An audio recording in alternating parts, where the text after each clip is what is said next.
Hindi ko pala kailangan ng tao na pipiliin ako. Kasi bago dumating ang kahit sino, ako muna. Ako ang unang pipili sa sarili ko. For so long, I thought love was rescue. Na parang pelikula, may darating na bida, hahawakan ng kamay kong nanginginig, bubulungan ng I got you, at biglang mawawala ang lahat ng lungkot. Pero natutunan kong hindi pala ganun ang totoong kwento.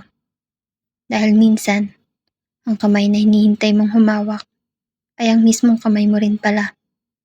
At minsan, ang yakap na pinakamasarap ay yung yakap na kaya mong ibigay sa sarili mo. Natuto akong yakapin ang takot na matagal ko nang tinatakbuhan. Natuto akong kausapin ang sarili kong umiiyak at sabihin, okay lang, mahal pa rin kita kahit durog ka.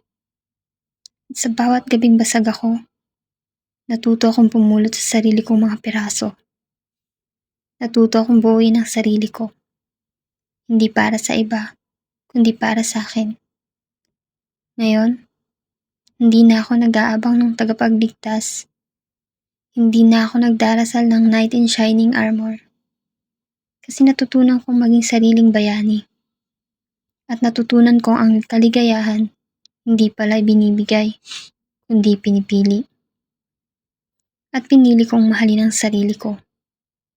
Pinili kong alagaan ang sarili kong sugat hanggang maging peklat at hanggang sa bawat peklat ay maging paalala na minsan ako'y bumagsak pero mas pinili kong tumayo.